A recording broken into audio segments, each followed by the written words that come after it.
اب آپ اس مبارک سلسلے کا 23واں حلقہ سماعت فرمائیں۔ تو اس نے ایک کافر سے کہا کہ اس نے کہا کہ یار دیکھو چلو میں قیدی تو ہوں، تمہارے ساتھ واپس بھی جا رہا ہوں، یہ تلوار تم نے کہاں سے؟ انہوں نے کہا کمال کرتے یار، ہم تو سردار لوگ ہیں، یہ تو بڑی قیمتی تھے۔ انہوں نے کہا واقعی میں نے اپنی زندگی میں ایسی اچھی تلوار کسی کے پاس نہیں دیکھی، تم ہو بڑے باذوق، کوئی معلوم ہوتا ہے کہ بڑے جنگجو اور بڑے شاہ سوار آدمی ہو، تلوار کا رکھنا سمجھنا اور پھر اس کا لوا ایسا ہو، اس کی انداز ایسا ہو، ایسی تلوار میں نے آج تک کسی کے پاس نہیں دیکھی۔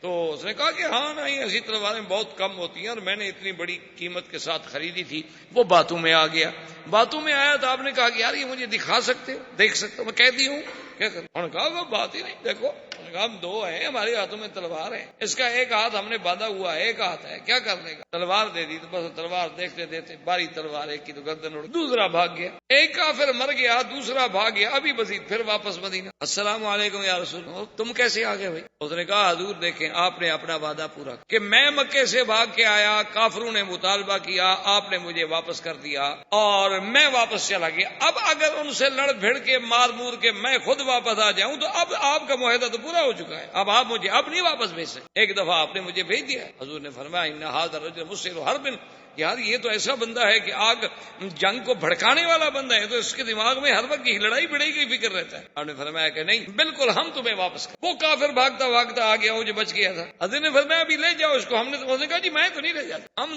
دو نہیں لے جا سکے تو میں اکیلا اس کو کیسے لے جاؤں؟ حضور نے فرمایا دیکھو ہم اپنے معاہدے پر پابند، آپ دو آئے مانگا ہم نے دے دیا، اب تم اکیلے ہو لے جاؤ، اگر تم پھر کوئی بندے لے کے آتے ہو پھر لے جاؤ، ہم اپنے معاہدے پر بہرحال پابند ہیں، ہم نے معاہدہ نہیں، اگر تم اپنے قیدی کی حفاظت نہ کر سکو تو اس کا ذمہ دار تو میں نہیں ہوں۔ اس نے کہا حضور میں اکیلا تو نہیں لے جاتا، میں جاتا ہوں واپس ان کو جا کے مکے والوں کو بتاتا ہوں بھی ایک بندہ تو مر گیا ہے۔ حضور نے فرمایا ابھی وسیع بات سنو، تم مدینے میں نہیں رہ سکتے۔ کہا کیوں یا رسول اللہ؟ کہا نہیں مدینے میں رہو گے اور پھر مانگیں گے میں دے دوں، اگر تم بچنا چاہتے ہو تو پھر مدینے میں مت رہو، ہم سے نکل جاؤ، جب ہم سے مطالبہ کریں گے ہم کہہ سکتے ہیں ہمارے پاس ابو بصیر ہے ہی نہیں تو ہم کیسے دیں۔ اس نے کہا اچھا یا رسول اللہ اگر آپ یہی چاہتے ہیں تو السلام علیکم میں بھی جا رہا ہوں۔ ابھی بصیر وہاں سے نکلے، مکے اور مدینے کے درمیان میں ایک جگہ تھی جس کا نام ہے مقام عیر۔ دیر عیر جو ہے وہ اتنا پہاڑی اور اتنا مشکل ترین وہ جگہ ہے کہ ہر طرف پہاڑ ہیں اور غاریں ہیں اور بڑا مشکل یعنی انتہائی خطرناک راستہ ہے۔ اس مقام عیر پہ آ گئے ابھی وسیع، وہاں آ کر انہوں نے اس پہاڑیوں کے اس جگہ پہ جو غاریں تھیں ان میں اپنا ڈیرا لگا لیا اور مکے والوں کو پیغام بھیجا کہ بھائی جو آدمی بھاگے مدینے نہ جانا، حضور واپس کر دیتے ہیں، میرے پاس آ جاؤ۔ اب سب سے پہلے جو بندہ پہنچا وہ ابو جندل، وہی سہیل ابن عمر کا بیٹا، اس کو موقع ملا وہاں سے بھاگ، اس نے کہا مدینے جاتا ہوں حضور واپس کر دیں گے، چلو ابھی بصیر کو ڈھونڈو۔ وہ ڈھونڈتا ڈھونڈتا پہاڑوں میں آ گیا، چند دنوں میں 70 آدمی مسلمانوں کے اس عیر پہ جمع۔ جب 70 آدمی جمع ہو گئے تو انہوں نے کہا بھی ہم خاموش کیوں بیٹھے، جو قافلہ نکلے قریش کر ڈاکہ مارو، ہمارا کیا تعلق ہے، ہم تو معاہدے میں پابند نہیں ہے نا، ہم تو مکے سے بھاگے ہوئے لوگ ہیں، مدینے ہم گئے نہیں، تو ہم تو معاہدے کے کوئی پابند نہیں۔ معاہدے کے پابند ہیں وہ لوگ جو مدینے منورہ میں حضور کے ساتھ، ہم نے نہ سلو کی، جب سلو ہو رہی تھی ہم تو قید میں تھے اور ادھر بھی ہم اسی ڈر سے نہیں جاتے کہ حضور ہمیں واپس کر دیں گے۔ تو انہوں نے جناب اتنا کافروں کو ستایا نا جی کہ ابو سفیان وفد لے کے مکے سے خود مدینے منورہ آیا اور اس نے کہا حضور وہ جو معاہدے میں سلو ہے نا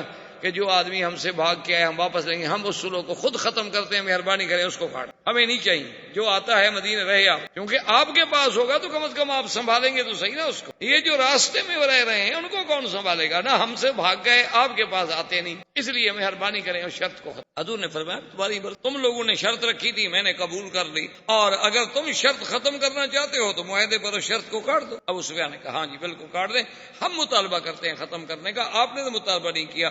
حضور نے فرمایا عمر آج سمجھ آ گئی ہے جو تم کہتے تھے کہ اتنی کمزور شرط ہم کیوں قبول کر رہے ہیں، آج بتاؤ ابو سفیان وہ شرط کٹوانے آیا ہے کہ ہم گئے ہیں شرط کٹوانے کے لیے، جو بات میں نے کہی تھی وہ ٹھیک تھی کہ غلط؟ اس نے کہا حضور بالکل، واقعی اللہ کے رسول کی جو بات ہوتی ہے وہ ایک عام بندے کی فکر اور سوچ تو وہاں نہیں پہنچ، تو وہ شرط جو تھی ختم ہو گئی اور ابو سفیان جو تھے واپس چلے گئے۔ حضور صلی اللہ علیہ وسلم نے اسی اثنا میں، کیونکہ قرآن پاک میں اشارہ ہو چکا تھا نا کہ آپ کو ایک فتح قریب بہت جلد ایک فتح ہم آپ کو دیں گے، اس کے اشارات کے مطابق اللہ کی وحی کے مطابق حضور صلی اللہ علیہ وسلم نے خیبر کا اعلان فرما دیا کہ ہم نے خیبر، اور یہ اول غزوۃ الذی ما ورا بها رسول اللہ، یہ پہلا غزوہ ہے جس میں حضور پاک نے اپنی بات کو چھپایا نہیں، ورنہ حضور صلی اللہ علیہ وسلم اگر کبھی غزوے پر تشریف لے جاتے تو کبھی صحابہ پہ ظاہر نہیں کرتے تھے کہ ہم نے کہاں جانا ہے. جانا مثلا مشرق میں ہوتا تھا تو کہتے تھے مغرب، اور مغرب میں ہوتا تھا تو مشرق. اصل بات واضح نہیں ہوتی تھی جب تک کہ سفر شروع، تاکہ دشمن تیار نہ ہو. یہ پہلا موقع ہے غزوہ خیبر کا کہ حضور نے کہا سب کو، حضور نے فرمایا کہ بالکل ہم نے خیبر جانا ہے. اور خیبر میں اصل وجہ کیا تھی؟ اصل قوت جو تھی نا کفر کی، وہ تو خیبر میں تھی، کیونکہ آپ سیرت رسول پاک صلی اللہ علیہ وسلم میں پڑھ چکے ہیں کہ حضور صلی اللہ علیہ وسلم نے بنی نظیر جو تھے ان کو اجازت دیتی تھی کہ سامان لے کے بس مدینے سے نکل، وہ آ گئے تھے خیبر. بنی قریظہ جو تھے ان کے تو آدمی قتل کر دیے گئے. بنو نظیر جو تھے ان کو وہاں سے اجلا کیا گیا، یعنی نکالا گیا، جلا وطن کیا گیا، لیکن قتل نہیں کیا گیا. وہ اپنی پوری قوت لے کر خیبر. اور بنی قینقاع یہ بھی قبیلہ ہے یہود کا، اس کے لوگ جو تھے وہ مدینے میں رہ گئے، کیونکہ حضور نے عبداللہ ابن ابی کو دے دیا کہ تمہارے حلیف ہیں تو چلو ہم ان کو چھٹی دیتے ہیں، کچھ نہیں کہتے. وہ مدینے میں رہ گئے. اور یہ بنو نذیر ہی تھے جن کے بڑے بڑے لیڈر جو تھے ہوئی ابن اخطب، اور اس کے بعد جناب ان کا سلام ابن مشکم، اس کے بعد ابن ابی الحقیق. یہ بڑے بڑے لوگ جو تھے یہی تو تھے جنہوں نے جا کے قریش کو ابھارا، قریش کا لشکر تیار کیا، بنو غطفان کو ابھارا، بنو فزارہ کو ابھارا، بنو سلیم کو ابھارا، اور احزاب کو جمع کر کے خندق کے موقع پر مدینے پہ چڑھائی کی.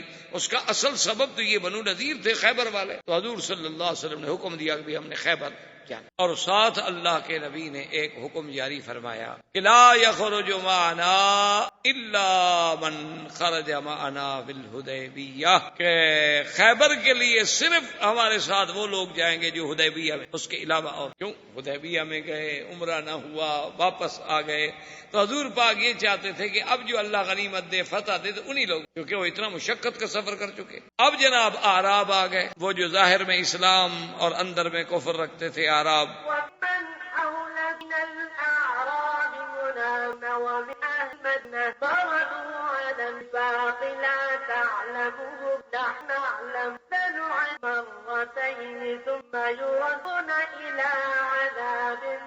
وہ اعراب آ گئے. انہوں نے کہا کہ یا رسول اللہ صلی اللہ علیہ وسلم، ہمیں معلوم ہوا ہے کہ آپ خیبر کے لیے تشریف لے جا رہے ہیں، تو حضور ہمیں حکم دیں، ہم بھی تو جہاد میں شریک. حضور نے فرمایا آپ کو پتہ نہیں میں نے اعلان کیا ہے کہ جو حدیبیہ میں ساتھ تھے صرف وہ لوگ جائیں گے. انہوں نے کہا حضور یعنی آپ ہمیں جہاد سے، شہادت سے، اتنے بڑے موقع سے، اصل میں وہ سن چکے تھے کہ اللہ کا وعدہ ہے کہ حضور کو فتح ملے گی. انہوں نے کہا اب تو فتح کا موقع ہے، تو اب تو غنیمت حاصل کرنے کا وقت ہے نا، آپ پیچھے کیوں رہیں؟ کیونکہ جہاں پیسہ ملتا ہو وہاں تو پھر آدمی بڑی سے بڑی قربانیاں کرتا ہے. حضرت احتشام الکتھانوی رحمۃ اللہ علیہ کبھی کبھی بطور لطیفہ سنایا کرتے تھے. وہ کہتے کہ یہ ہمارے بعض کاروباری لوگ جیسے میمن ہوتے ہیں، کاٹھیا واڑی ہوتے ہیں، چنیوٹ کے شیخ ہوتے ہیں، بوہری ہوتے ہیں، بڑے کاروباری بزنس مین لوگ ہوتے ہیں، ان کے تو خون میں کاروبار ہوتا ہے نا. تو انہوں نے کہا کہ لطیفے کے طور پہ کہ ان کا ایک آدمی مر گیا، اللہ کے دربار میں پیشی ہوئی، تو ملائکہ نے کہا حضور اللہ میاں اس کے تو نیکیاں اور گناہ برابر سرابر ہو گئے، اب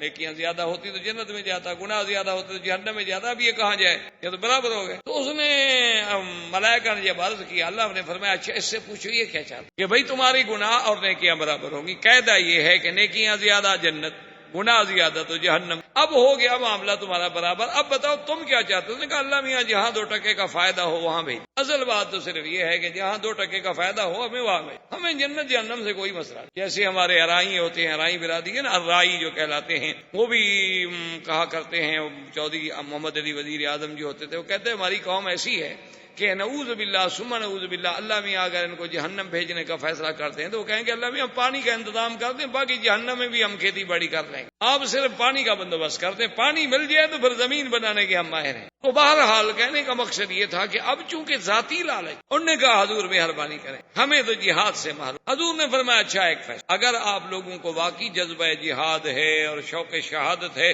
تو آپ جا سکتے ہیں خیبر ہمارے ساتھ، لیکن جو غنیمت کا مال ہوگا وہ تمہیں نہیں ملے گا، وہ صرف ان کو ملے گا جو حدیبیہ میں. انہوں نے کہا اچھا اچھی بات ہے جی، پھر سوچتے ہیں کہ اب تمہارے غنیمت نہیں ملا، اب کیسے جائیں. اب جناب ختم ہو گئے. اب حضور صلی اللہ علیہ وسلم نے خیبر کے لیے تیاری فرمائی تو پورے اپنے اسی لشکر کو ساتھ لیا جو لشکر آپ کے ساتھ حدیبیہ میں تھا، صرف روایات میں آتا ہے کہ 5 آدمی پیچھے رہ گئے جو بیمار، وہ واقعتاً معذور نہ جا۔ حضور صلی اللہ علیہ وسلم نے جب یہاں سے اپنے سفر کا ارادہ کیا تو یہ سفر محرم میں شروع ہوا، 7 ہجری، لیکن محرم کے مہینے میں جنگ نہیں ہو سکتی کیونکہ محرم کا مہینہ جو ہے وہ اشہر حرم میں تھا جس میں جنگ کرنا منع ہے۔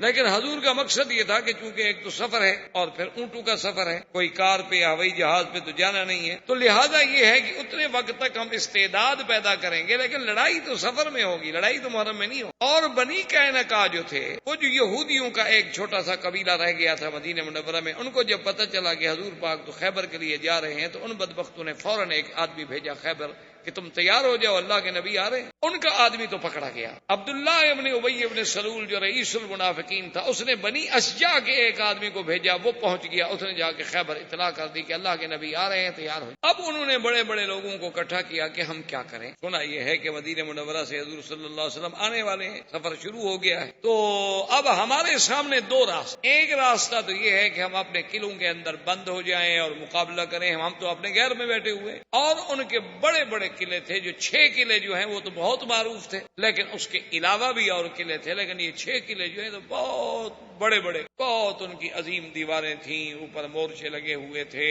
اور بالکل محفوظ تھے کہ اندر بیٹھ کے آپ فائر کر سکتے ہیں، آپ تیر چلا سکتے ہیں، آپ نیزہ پھینک سکتے ہیں، نیچے والا آدمی تو اتنے اونچی نہیں مار سکتا۔ تو سلام ابن مشکم نے اور کچھ یہودیوں نے کہا، انہوں نے کہا کہ بات ہماری رائے یہ ہے کہ بجائے اس کے کہ حضور صلی اللہ علیہ وسلم کا لشکر آ کر ہمارا محاصرہ کر لے، ہم خود نکل کے حملہ، ہمارے پاس طاقت ہے اور ہمیں پتہ لگا ہے کہ حضور کے ساتھ وہی 1400 آدمی۔ اور ایک روایت میں ہے کہ سلام ابن مشکم جو یہودی تھا ان کا، اس نے کہا کہ بات سنو، میں نے جو اپنے علم کے ساتھ پڑھا ہے اور کچھ میں نے خواب دیکھا ہے اور کچھ میں نے اپنا حساب کتاب لگایا ہے، مجھے یہ خبر ملی ہے کہ یہود جو ہیں 2 مقام پہ ذبح ہوں گے، ایک دفعہ مدینے میں اور ایک دفعہ خیبر میں۔ مدینے میں تو ہم ہو چکے، بنی قریظہ 700 مقاتل ذبح کر دیا گیا، اور اب ہی معلوم ہوتا ہے کہ ہمارا خیبر والا نمبر بھی آ رہا ہے، اس لیے بہتر یہی ہے کہ ہم ہجوم لڑیں، قابلہ کہ مرنا ہی ہے تو پھر عزت سے تو مریں۔ انہوں نے کہا اچھا اسی رائے پر غور کریں، ابھی تو بہرحال ان کو پہنچنے میں بھی 10-15 دن تو پہنچنے میں لگ جائیں گے، قافلہ چلتا ہے آہستہ۔ انہوں نے اپنا آدمی بھیجا بنی غطفان قبیلے کے پاس، عیینۃ ابن حصن کے پاس کہ بھی تم ہماری مدد کے لیے آؤ، اور بنی غطفان جو تھے ان کے پاس 4000 آدمی تھا، لڑاکا۔ اچھا یہ عیینۃ ابن حصن جو ہے اس کو حضور فرماتے تھے احمق المطاع، کہ یہ ہے تو بڑا احمق لیکن اپنی برادری میں اس کی بات مانی جاتی ہے ایسا آدمی کہ اس کے کہنے سے 4000 آدمی مارنے کے لیے تیار ہو جاتا ہے، لیکن خود احمق ہے، کوئی اچھی بات سوچ نہیں سکتا۔ اس کو جب پتا چلا تو اس نے کہا کہ ٹھیک ہے، یہودیوں کو خبر بھیجی کہ چونکہ آپ ہمارے حلیف ہیں، ہم تمہارے حلیف ہیں، تمہارے اوپر اگر چڑھائی ہو گئی ہے تو ہم آ رہے۔ حضور صلی اللہ علیہ وسلم کو پتا چلا کہ اب یہ حالت تو بڑی مشکل ہو گئی ہے کہ آگے ہم جا رہے ہیں تو آگے تو لشکر ہوگا اپنا یہودیوں کا اور غطفان پیچھے چلیں گے، اس کا مطلب ہے کہ ہم تو 2 لشکروں کے درمیان میں آ جائیں گے، پیچھے سے بنو غطفان کا 4000 لڑاکا اور آگے یہود۔ حضور صلی اللہ علیہ وسلم نے فرمایا اپنے صحابہ میں سے کون ہے جو مجھے یہ بتلائے کہ ہم چاہتے ہیں کہ شرق شمال کی طرف سے ہم حملہ کریں خیبر، میں جانب غرب سے خیبر پہ حملہ کرنا نہیں۔ اب دیکھیں کتنی وجہ یہ تھی کہ شرق شمال جو ہے یہی راستہ تھا شام کا، کہ اگر یہود شکست کھائیں تو شام بھاگ جائیں گے، لیکن اسی راستے سے اگر مسلمانوں کی فوجیں بیٹھی ہوں گی تو بھاگ سکتے نہیں، باقی کوئی راستہ ان کو بھاگنے کا نہیں ملتا شام کے علاوہ۔ ایک صحابی نے کہا حضور مجھے اس راستے کا پتہ ہے، اس راستے سے میں حضور پاک نے بھی ایک آدمی کو بھیجا کہ بنی غطفان کے اس عیینۃ ابن حصن سے بات کرو کہ بدبخت تم کیوں لڑنے آ، تمہارے ساتھ تو ہماری کوئی لڑائی نہیں، اور تم ہمارے ساتھ معاہدہ کر لو، ہم جو خیبر کے پھل آئیں گے نا آدھا پھل تمہیں دینے کے لیے تیار ہے، تم اپنے قبیلے کی فوجیں واپس لے کے جاؤ، ہمارے پیچھے نہ آؤ۔ اس کو کہا گیا، بہرحال قصہ مختصر کہ اس نے کوئی بات، انہوں نے کہا کہ نہیں، یہود میرے حلفاء ہیں، میرے حلیف ہیں، میں ان کی مدد۔ ابھی وہ خود تو پہنچ گیا، عیینۃ ابن حصن چونکہ وہ تو گھوڑے پہ تھا، اس کے گھوڑے بڑے تیز رفتار تھے، خود تو اپنے 1-2 آدمیوں کے ساتھ خیبر میں پہنچ گیا، لیکن فوج اس کی ابھی جو لشکر تھا اور 1000 کا لشکر لے کے آ رہا تھا، 4000 میں سے 1000 مسلح لے کے آیا، تو وہ ابھی پیچھے تھے کہ وہ راستے میں رات کو سوئے ہوئے ہیں کہ ایک آواز آتی ہے کہ یا بنو غطفان، او بنو غطفان، اپنے عورتوں اور بچوں کی حفاظت کرو۔ اتنی زور کی آواز آتی ہے کہ سارا قبیلہ، سارا قافلہ سنتا ہے، ہڑبڑا کے اٹھتے ہیں۔ وہ کہتے ہیں اوہ، اس کا مطلب یہ ہے کہ ہم ادھر نکلے ہیں اور مسلمان نے پیچھے ہمارے قبیلوں پر بھی حملہ کر دیا ہے۔ خیبر تو صرف 1400 آدمی جا رہا تھا۔ اس کا مطلب یہ ہے کہ ہمارے جو اصل آزمودہ کار لڑاکا لوگ تھے وہ تو حملے کے ادھر نکل پڑے، اور پیچھے بہرحال ہماری طاقت کمزور ہو گئی تو مسلمان نے شاید حملہ کر دیا۔ انہوں نے کہا جی چھوڑو یہودیوں کو مرے، ہم اپنے بچوں کی تو فکر کریں۔ وہ جناب دوڑے واپس۔ اب وہ آواز کس نے دی تھی اس کا کوئی پتہ، اللہ کی طرف سے فرشتوں کو حکم ملا۔ وہ جب اپنے گھر میں پہنچے، وہاں جا کے دیکھا بیوی بچے سب ٹھیک ٹھاک ہے، کھیتی باڑی اسی طرح ہو رہی ہے۔ انہوں نے کہا اب کوئی خوف نہیں؟ انہوں نے کہا ہمیں تو ایسی آواز، انہوں نے کہا بس ایسی آواز میں ویسے آ گئی ہو، یہاں تو کچھ کوئی مسلمان ہم پر چڑھائی کرنے نہیں آیا، کوئی لڑائی نہیں، تمہارے سامنے نہیں ہم بیٹھے ہوئے۔ انہوں نے پھر حسین نے اپنے حسن کو بھیجا کہ جی وہاں تو کوئی لڑائی نہیں۔ اس نے کہا چلو پھر سب آ جاؤ، 4000 کے 4000 آ جاؤ۔ اس کا مطلب ہے کسی مسلمان نے ہمیں دھوکہ دیا۔ اور حضور صلی اللہ علیہ وسلم اپنے قافلے کے ساتھ بڑھ رہے ہیں۔ ایک صحابی تھے عامر ابن سلمۃ ابن الاکوع، انہوں نے ہودی کہتے ہیں کہ ایسے اشعار رجزیہ پڑھنے کہ تاکہ سفر میں ذرا آسانی پیدا ہو جائے۔ اور خدا کی قدرت ہے کہ جب آدمی رجز پڑھتے ہیں نا جس اپنا اونٹوں کو چلانے والے، اونٹ بھی ذرا سپیڈ اپنی تیز کر لے۔ تو اس نے جب ہودی پڑھنی شروع کی تو اللہ نے ان کو ایسی آواز دی تھی کہ صحابہ کہتے ہیں کہ بالکل اونٹ جو تھے وہ تو تیز۔ حضور صلی اللہ علیہ وسلم اپنا اونٹ اس کے قریب لائے اور آپ نے فرمایا رفقاً بالقواری، عامر اتنی خوبصورت آواز کے ساتھ اتنی زور سے تم رجز پڑھ رہے ہو، تمہیں پتہ نہیں ہے کہ قافلے میں عورتیں بھی ہیں اور عورتوں کے دل جو ہیں وہ تو شیشے کی ٹوکر ہوتی ہے، کسی کی اچھی آواز سنی ہو سکتا ہے دل ٹوٹ جائے۔ تو تم ہودی پڑھو لیکن آہستہ آہستہ، اتنے زور کے ساتھ نہ پڑھو۔ اور پھر تمہاری آواز میں اتنا جادو ہے کہ انسان اونٹ جو ہے وہ بھی مائل ہو کے دوڑ رہے ہیں۔ اور ساتھ حضور نے کہا یرحمک اللہ، اللہ تم۔ حضرت عمر نے سن لیا۔ حضرت عمر نے کہا واجبت یار، حضرت عمر نے کہا حضور آپ نے کہہ دیا اللہ رحمت کرے، مانا یہ ہے کہ اس کے لیے جنت واجب ہو گئی ہے شہید، کیونکہ حضور جس کو بھی کہہ دیتے تھے یرحمک اللہ اشارہ ہوتا تھا کہ شہید۔ اس نے کہا حضور اگر آپ نہ کہتے تو ہم اس کی ہودی سے، اس کی آواز سے کچھ دیر تمتع کرتے، لیکن اب آپ نے فرمایا میری زبان سے جو بھی نکلتا ہے وہ اللہ کے حکم کا ہے، میں اپنی زبان اپنے ارادے سے تو کچھ کہہ نہیں سکتا ہوں۔ تو خدا کی شان دیکھیں کہ جیسے حضور مبارک کے لفظ مبارک نکلے تھے سب سے پہلے شخص شہید ہونے والوں میں یہی عامر ابن سلمۃ ابن الاکوع۔ سلمۃ ابن الاکوع وہ ہیں کہ حدیبیہ میں جن سے حضور نے 2 دفعہ بیعت، یعنی ایک دفعہ وہ بیعت کر گئے، حضور نے پھر بلایا کہ سلمہ بیعت کرو، تو کہا حضور بایا تو، حضور میں تو بیعت کر چکا ہوں۔ حضور فرمایا پھر بیعت، کیونکہ سلمۃ ابن الاکوع اتنا اللہ نے ماشاءاللہ قوت والا انسان بنائے تھے، یہ اتنی تیز رفتار آدمی تھا کہ ایک دفعہ قریش نے گھوڑے سوار ہو کے، گھوڑوں پہ سواروں نے مقابلہ کیا لیکن یہ پیدل بھاگ گئے، یعنی گھوڑے نہیں پکڑ سکے، اتنا تیز چلنے والا آدمی۔ ان کے بیٹے تھے عامر بن سلمہ۔ اب اسی سے اندازہ کریں کہ لشکر صحابہ کا ہو، سرکار دو جہاں قیادت کر رہی ہوں، اور ہودی رجز پڑھنے والا بھی صحابی ہو، کوئی وہاں آلات موسیقی بھی نہیں ہیں، لیکن اس میں بھی حضور کہیں کہ عورتوں کے دل پہ چوٹ لگ سکتی ہے۔ اور یہاں تو ہمارے گھروں میں تو میرے خیال میں ہر وقت گانا ہی صرف عورتوں کے لیے ہوتا ہے، جی گھر میں بیٹھی ہیں بیچاری اکیلی کیا کریں، ہم تو جی ڈپٹی پہ چلے گئے نا، وہ اکیلے جو بیچاری بیٹھی ہے آخر اس کے لیے بھی کوئی مشغولیت، کوئی مصروفیت، کیونکہ وہ تلاوت قرآن تو مشغولیت بن نہیں سکتی، حدیث کا مطالعہ بھی مشغولیت نہیں بن سکتی، سونا عورت کے لیے بہت مشکل ہے، اس کو بولنے کی عادت ہوتی ہے، اس نے بولنا تو ہے نا، آخر کوئی تو بولے، کوئی نہ بھی بولے تو کم از کم شیشے کے سامنے کھڑی ہو کے بھی بولتی رہے گی، کیونکہ اس نے تو کیا کرے آخر۔ تو جب یہ عالم ہو تو خود اندازہ لگا لیں کہ ہمارے اس غنا کا اور گانے کا کیا اثر ہوتا ہے معاشرے، اور ہمارا اب معاشرہ جو ہے وہ کہاں جائے۔ تو اب آپ خود، تو حضور صلی اللہ علیہ وسلم کا لشکر جب خیبر کے قریب آیا تو صحابہ نے اللہ اکبر اللہ اکبر اللہ اکبر لا الہ الا اللہ، تحلیل، تکبیر، تسبیح۔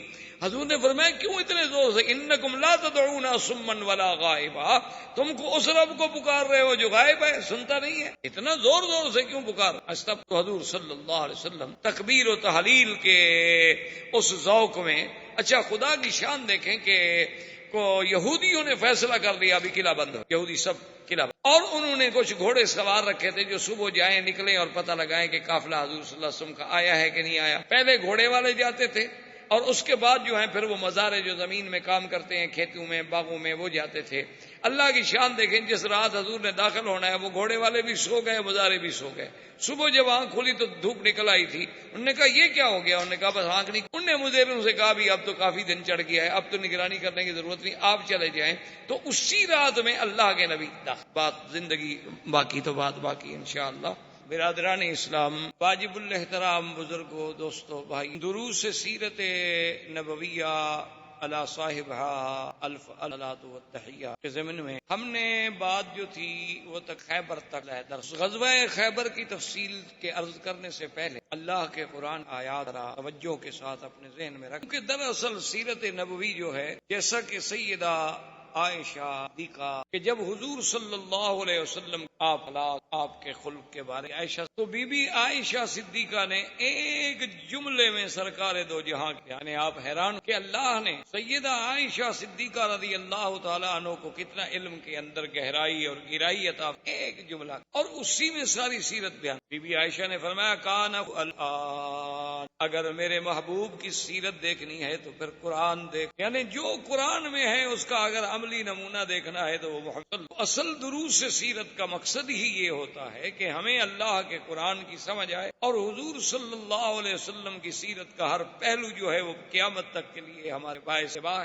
اور ہم اس سے سیکھیں کہ سرکار دو جہاں کا صلح میں کیا کردار تھا، جنگ میں کیا کردار، آپ کا محبت میں کیا کردار تھا، غصے میں کیا کردار، سفر میں آپ کا کیا عمل تھا، حضر میں آپ کا کیا عمل تھا، اصحاب کے ساتھ کیا محبت تھی، اعداء کے ساتھ معاملہ کیسے تھا، امانت، صداقت، دیانت، وفا، شجاعت، ہر پہلو جو ہے بندے کی نظر، اور وہ پہلو صرف نظر میں نہ آئے بلکہ اس سیرت کو وہ اپنے لیے مقتدا سمجھے کہ مجھے بھی اللہ تبارک و تعالیٰ ان حالات میں مطابق عمل. تو اب آپ دیکھیں قرآن پاک پہ غور فرمائیں کہ جب حضور پاک نے بیعت لی تھی حدیبیہ میں، جو آپ پڑھیں، اس بیعت کو اللہ نے کتنی بڑی عظمت دی کہ ان الذین یبایعونک، مدنی محمد مصطفیٰ جو لوگ آپ کی بیعت کر رہے ہیں، انما یبایعون اللہ، یہ میرے نبی آپ کی بیعت نہیں کر رہے، یہ تو میری بیعت، کیونکہ آپ تو میرے لیے بیعت. اور ان کو میں نے اتنی عظمت بخشی ہے کہ ید اللہ فوق ایدیہم، کہ جب آپ ان کی بیعت کر رہے تھے ایک تو آپ کا ہاتھ تھا،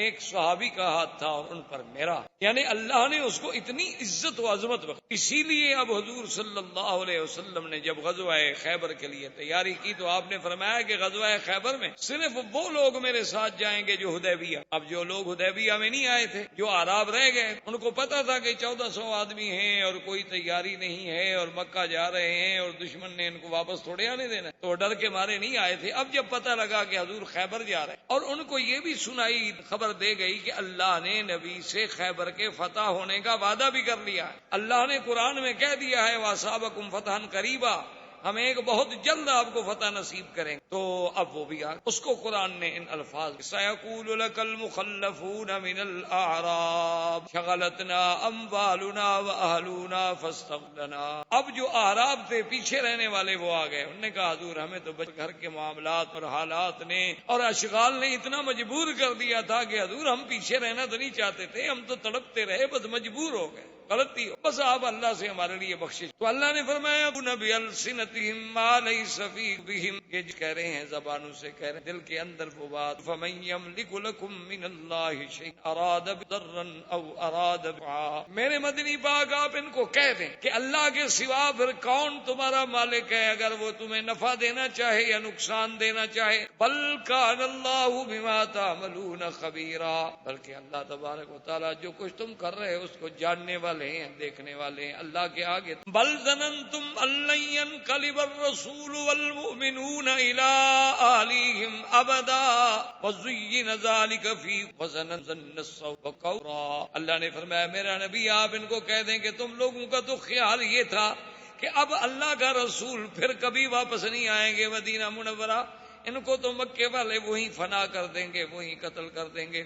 یہ جو تم نے برے برے خیال باندھے تھے قوم خود ہو ہلاک. فمن لم یؤمن باللہ ورسولہ فإنا اعتدنا للکافرین سعیرا. اللہ کے رسول پہ ایمان نہ لائے اور کفر کی حالت میں مر جائے، ہم نے ان کافروں کے لیے جہنم کی آگ تیار کر رکھی ہے. وَلِلَّهِ مُلْكُ السَّمَاوَاتِ وَالْأَرْضِ يَغْفِرُ لِمَن يَشَاءُ وَيُعَذِّبُ، آسمانوں زمینوں کا مالک اللہ، جس کو چاہے معاف کر دے، جس کو چاہے عذاب دے۔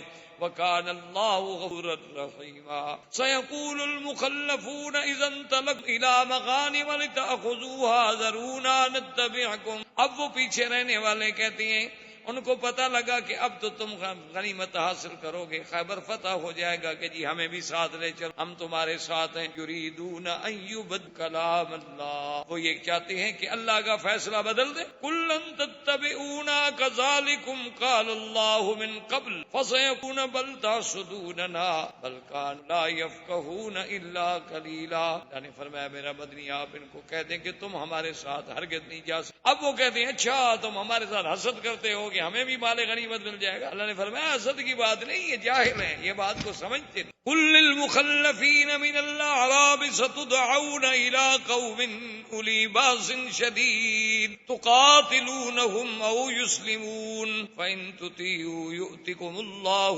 اجرا حسنا وان تتولوا كما تولیتم من قبل يعذبکم عذابا علیما۔ میرا مدنی آپ ان اعراب پیچھے رہنے والوں سے کہیں کہ بہت جلد اللہ تمہارا ایک قوم کے ساتھ مقابلہ کرائیں گے، ان کے ساتھ اگر تم نے صحیح معنی میں قتال کیا، صحیح معنی میں اللہ رسول کی اطاعت کی، تو اللہ تمہیں بہت بڑا اجر دیں گے۔ اور اگر اس وقت بھی تم پیٹھ دے کے بھاگے جیسے حدیبیہ میں بھاگے تھے، اللہ تبارک و تعالیٰ جو پھرے یہ عذاب ہے دردناک۔ ہاں یہ الگ بات ہے کوئی معذور ہو، لیس علی الاعمی حرج، اگر نابینا ہے تو کوئی بات، بلا علی الاعرج حرج، اگر کوئی لنگڑا ہے بیچارہ جہاد پہ نہیں جا سکتا تو وہ بھی معذور، بلا علی المریض حرج، اگر کوئی بیمار ہے غریب نہیں جا سکتا اس پر بھی کوئی گناہ نہیں۔ ومن یطع اللہ ورسولہ یدخلہ جنات تجری من تحتها الانہار ومن يتول يعذبه عذابا علیما۔ اب اللہ نے پھر وہی کہا لقد رضی اللہ عن المؤمنین اذ یبایعونک تحت الشجرہ فعلم ما فی بهم فانزل السکینۃ علیہم واصابهم فتحا قریبا۔ اللہ راضی ہوا ان ایمان والوں سے جو بیعت کر رہے تھے درخت کے نیچے، بیعت رضوان، اور اللہ ان کے دلوں میں جو کچھ ہے وہ جانتے۔ اللہ نے ان پہ رحمت بھیجی اور اللہ تبارک و تعالیٰ ان کو نصیب کریں گے فتح قریب۔ ومغانم کثیرۃ یاخذونها وکان اللہ عزیزا حکیما۔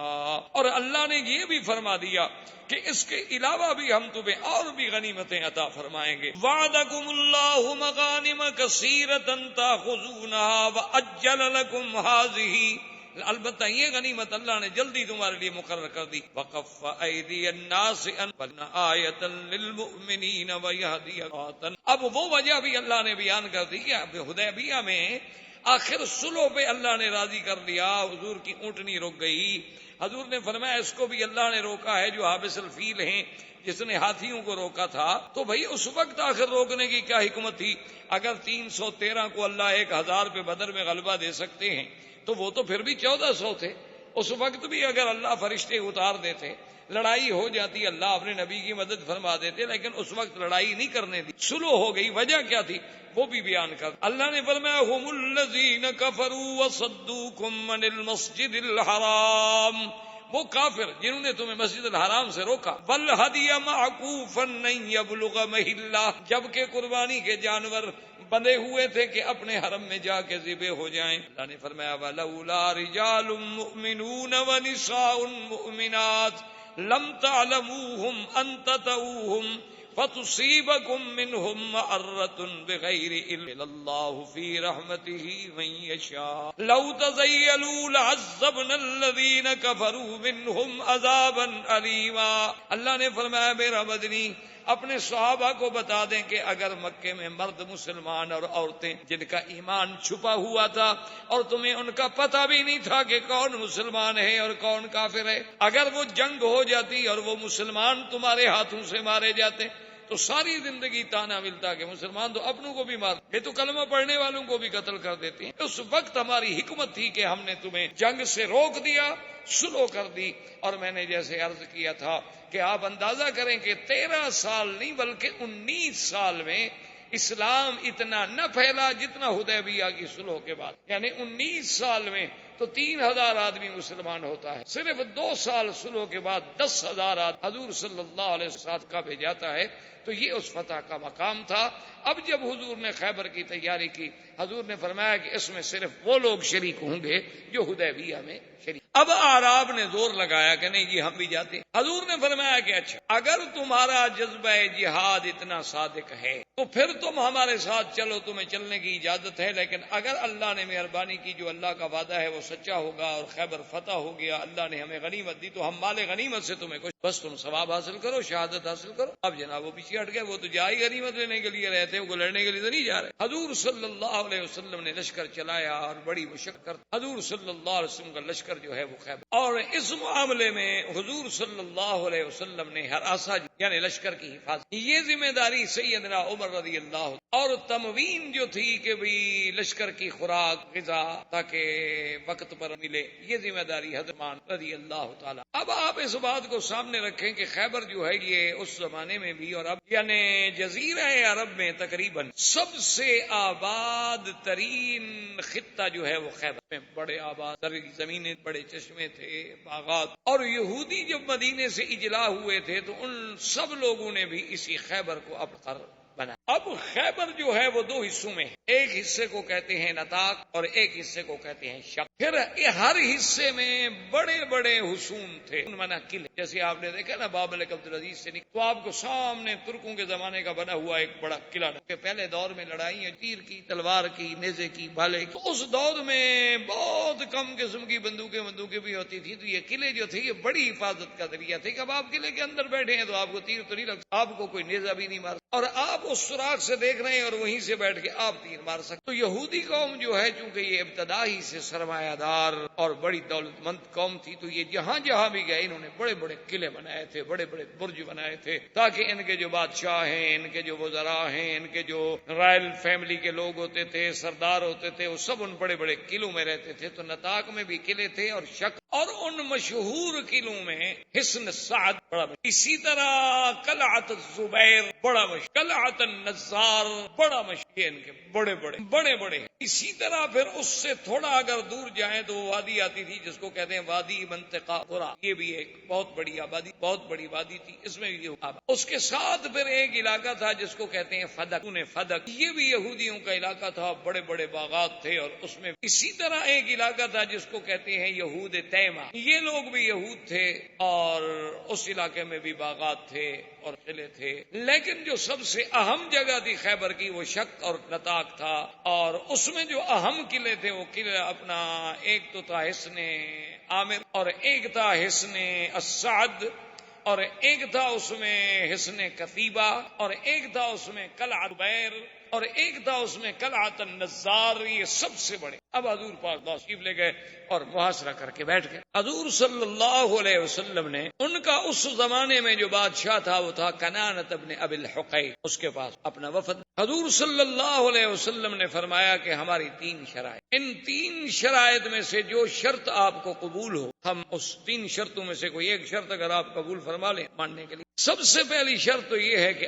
اسلام، ہم تم سب کو دعوت دیتے ہیں اسلام لاؤ، اور ہمارے بھائی جب تم اسلام میں داخل ہو گئے تو بات پھر تو کوئی اختلاف ہی نہیں۔ اور دوسری شرط یہ ہے کہ اگر تم اسلام قبول نہیں کرنا چاہتے ہو، یا جسے آج کل مستشرقین اور اعداء اسلام مسلمانوں کے خلاف ایک بڑا پراپگنڈا کرتے ہیں، جی مسلمان ٹیکس لیتے ہیں اور لوگوں کو غلام بناتے ہیں اور لوگوں کو قیدی بناتے ہیں اور ان کی لڑکیوں کو کنیزیں بنا دیتے ہیں اور لڑکوں کو غلام بنا دیتے ہیں، عبد بنا دیتے ہیں، اور جو باقی بچ جائیں ان سے ٹیکس لیتے ہیں اور جزیہ لیتے ہیں اور یہ شور کرتے ہیں، یہ انتہائی ایک محض ادا۔ کون سا ملک ہے جو ٹیکس نہیں لیتا اپنے شہری؟ کوئی ایک ملک مجھے، ہر ملک ٹیکس۔ اور دوسری بات یہ ہے کہ آپ مجھے، آخر اللہ کا شکر ہے پڑھے لکھے لوگ ہیں آپ، مثلا ہم نے ایک چڑھائی، اللہ نے فتح دی، وہاں کے لوگ جو تھے مال جو ہے وہ بھی ملا، ان کے جوان بھی ملے اور لڑکیاں بھی قید۔ اب آپ مجھے بتلائیں کہ ان کے جو قیدی ہیں جوان لڑکے ہیں یا لڑکیاں ہیں، ان کے بارے میں کیا کریں؟ یا تو ان کو دشمن، تو اب ان کو قتل کریں تو پھر بھی تو آپ چیخیں گے کہ جی دیکھو جی جب بلا وجہ قیدی ہو گئے، جنگی قیدی ہیں، قتل کرنے کی کیا ضرورت؟ اچھا جی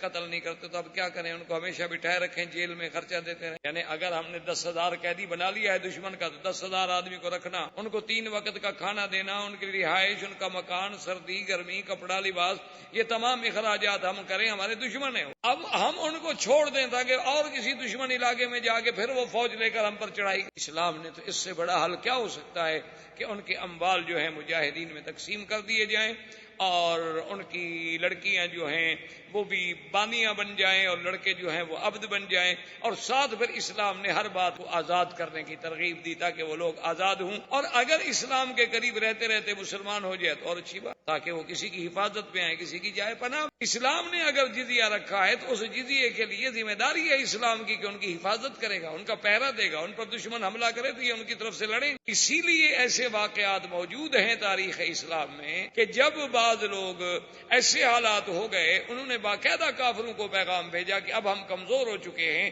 ہمارے پاس اتنی لشکر نہیں ہے کہ ہم آپ کی حفاظت کر سکیں، لہذا جزیہ بند کر دو۔ جب ہم حفاظت نہیں کر سکتے تو ہم ٹیکس کیوں لیں آپ سے؟ تو حضور پاک صلی اللہ علیہ وسلم نے فرمایا کہ 3 شرطیں ہیں، اسلام یا جزیہ و اما السیف، اگر یہ دونوں تمہیں قبول نہیں ہے تو پھر میدان میں مقابلہ ہوگا تلوار کے، پھر فتح شکست اللہ کے ہاتھ۔ انہوں نے کہا، کافروں نے، یہودیوں نے، انہوں نے کہا کہ جی ٹھیک ہے، آپ کی باتیں ہمیں پہنچ گئی ہیں، ہمیں بھی ٹائم دے، ہم غور کریں، ہم غور کرنے کے بعد جو حقیقت، جو بات درست ہوگی اس کے بارے میں ہم وہ واپس آ گئے۔ خدا کی شان یہ ہے کہ بھی مسلمان تو اب وہ قاصد تھے، واپس آ گئے مطمئن ہو کر کے، آخر جواب دیں گے نا، اس کے بعد جنگ ہوگی۔ لیکن یہودی چونکہ غدار و مکار قوم تھی، ابھی وہ حضرات واپس اپنے خیمے میں پہنچے اور انہوں نے جناب قلعے سے نکل کے مسلمانوں پہ حملہ، مسلمان تو اس حملے کے لیے تیار ہی نہیں، وہ تو بڑے آرام سے بیٹھے ہوئے۔ اس حملے کا اتنا اثر ہوا کہ مسلمانوں کے پاؤں اکھڑ گئے، لیکن اللہ نے مہربانی کی کہ مسلمان بیدار ہوئے، مسلمان تیار ہوئے، پھر مقابلے پہ ڈٹ گئے،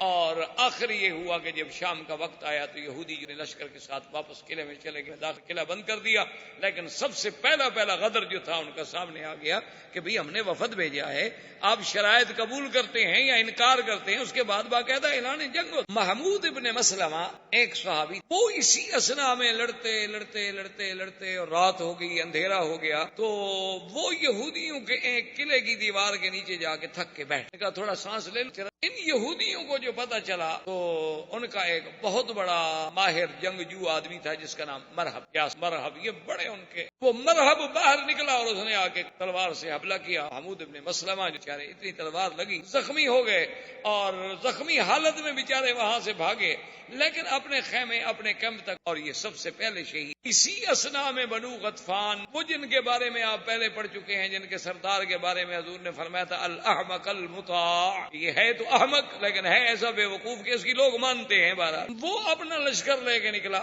کہ میں یہودیوں کو مدد کو پہنچوں، کہ یہودی ہمارے حلیف ہیں۔ حضور صلی اللہ علیہ وسلم نے اپنا وفد بھیجا، آدمی بھیجا کہ بھئی تم عقل کرو، تمہارے ساتھ تو ہماری لڑائی نہیں ہو، ہم تو خیبر کے یہودیوں پر لڑائی کر رہے ہیں، اور تم بنو غطفان کہاں، یہاں سے ہم سے بھی زیادہ دور ہو مدینہ سے، تم کیوں خام خواہ لشکر لے کے آ رہے ہو؟ عقل کرو۔ اچھا چلو ایسا کرو کہ تمہارے ساتھ ہم فیصلہ کرتے ہیں کہ آدھا پھل جو ہے، اللہ نے ہمارا خیبر ہمیں فتح کر دیا تو سال میں جو پھل ہوگا آدھا تمہارا آدھا مسلمانوں کا، لیکن تم اپنا لشکر لے کے واپس آ جائیے۔ جی بات، خیبر فتح نہیں ہوا اور آدھا پھل آپ مجھے دے رہے ہیں، میں کیسے مان لوں؟ انہوں نے کہا اچھا بھی اگر خیبر فتح ہو گیا، آخر معاہدے میں تو رسک لینی پڑتی ہے نا، ہم تمہیں پورا خیبر کا 1 سال کا پورا پھل۔ انہوں نے کہا کہ نہیں جی، میرے یہود حلیف ہے، میں تو نہیں۔ حضور کو اطلاع ملی کہ اور اس کے پاس بڑا جنگجو لشکر تھا، 4000 لڑاک، ابھی وہ راستے میں تھے، اور ان کا یہ احمق المطاع جو سردار تھا، یہ تو خیر اپنے گھوڑے پہ جلدی سے پہنچ گیا، خیبر میں داخل ہو گیا اور پہنچ گیا، لشکر تو بہرحال وہ قافلے کی رفتار۔ اب جناب رات کو سوئے ہوئے ہیں کہ ایک آواز دینے والے نے آواز دی، سارا خسار خون، ایک آواز دینے والے نے بڑے زور سے آواز دی، یا بنو غطفان اولادکم ونساؤکم، بنو غطفان تم اپنے بیوی بچوں کا فکر کرو، کہاں لڑنے کے لیے جا رہے ہو، بیوی بچے کہاں چھوڑ کے جا رہے ہو، بتائے وہ کیا ہوگا؟ اب وہ آواز پورے اس مسکر جی، وہ اٹھا تم نے سنی، اس نے کہا بندہ ڈھونڈو، گھوڑے دوڑاؤ، ادھر جاؤ ادھر جاؤ، کوئی آدمی نہیں ملتا۔ انہوں نے کہا معلوم یہ ہوتا ہے کہ ہم تو ادھر آ گئے نا، اور مدینہ منورہ سے حضور سارے مسلمانوں کو تو لے کے آئے نہیں، 1400 آدمی لائے ہیں صرف، باقی 2-3 ہزار آدمی تو وہاں موجود ہے، ان نے ہمارے بچوں کو حملہ کیا، ہم تو برباد ہو گئے، مارے گئے۔ انہوں نے لشکر واپس کیا اور ایک آدمی بھیج دیا اپنے سردار کے پاس کہ بھی ہمارے گھروں پہ حملہ ہو گیا ہے، ہم اپنا لشکر لے کے واپس چلا گیا، اور یہ یہاں بیٹھا یہودیوں کے ساتھ معاہدے کر رہا ہے کہ میرا لشکر آ رہا ہے، میرا لشکر آ رہا ہے، میرا لشکر آ رہا ہے۔ اسی اثنا میں اطلاع ملی کہ تمہارے تو اپنے قبیلے پہ حملہ ہو گیا، یہ بھی بھاگا پھر واپس۔ یہودی نے کہا کہ جاؤ تم پہلے اپنی خبر۔ اسی اثنا میں 2 دن کے بعد مرحب نکلا قلعے سے اور مبارزت کی دعوت کہ میں یبارزنی، کون ہے جو میرے مقابلے؟ حضرت علی۔ لیکن محمد ابن مسلمہ، وہ جو محمود ابن مسلمہ تھے نا، ان کے بھائی تھے دوسرے محمد، ایک تو محمود تھے اور ایک دوسرے تھے محمد ابن مسلمہ، وہ دوڑتے ہوئے آئے اور انہوں نے کہا علی مہربانی تم اس کے مقابلے پہ نہ جاؤ، ھذا الرجل الذی قتل، یہ وہی بدبخت ہے جس نے میرے بھائی کا ہے، تو اس کے مقابلے کا مجھے حضرت نے فرمایا کوئی اعتراض، بات تو یہ ہے کہ کافر ہے، ہم نے مقابلہ کرنا ہے، اس نے دعوت مبارزت دی، میں نے قبول کر لی، انہوں نے کہا نہیں مہربانی کریں آپ حضرت علی پیچھے رہو۔ تاریخ میں یہ بات بڑی مشہور کر دی گئی ہے کہ مرحب کو قتل کرنے والے جو تھے علی تھے، حالانکہ یہ بات یہ روافظ کی ایک کہانی بنی ہوئی ہے، چونکہ مرحب ایک بہت بڑا معروف ان کا بہادر تھا، 80 سال اس کی عمر تھی اور بڑا قوت و طاقت والا آدمی تھا، یعنی اللہ معاف فرمائے اس کی تاریخوں میں عجیب عجیب واقعات آتے ہیں کہ کبھی غصے میں آ کر اگر وہ تلوار مارتا تو درخت جو تھے نا ان کا درختوں کا تنا جو ہے تنے سے تلوار، اس لیے پھر انہوں نے ایک شہرت دی، ورنہ یہ بات ہے نا کہ حضرت علی اگر اس کو ماریں یا نہ ماریں حضرت علی کی شان میں کوئی کمی ہے، بس ایک تاریخی بات۔ تو محمد ابن مسلمہ نے جب مقابلہ کیا تو صحابہ کہتے ہیں واللہ خدا کی قسم ہم نے بھائی ایسی جنگ نہیں دیکھی کہ 2 گھنٹے متواتر ہو گئے اور برابر کی تلواریں چل رہی ہیں، اور حتیٰ کہ لڑتے لڑتے لڑتے گھوڑوں سے اتر آئے، ایک درخت کے قریب آئے، درخت کی ساری ٹہنیاں اڑ گئی، ٹنڈ منڈ ہو گیا، کبھی وہ ادھر کبھی وہ ادھر کبھی وہ ادھر، ایک دوسرے پہ اتنے تیزی سے حملے کر رہے ہیں۔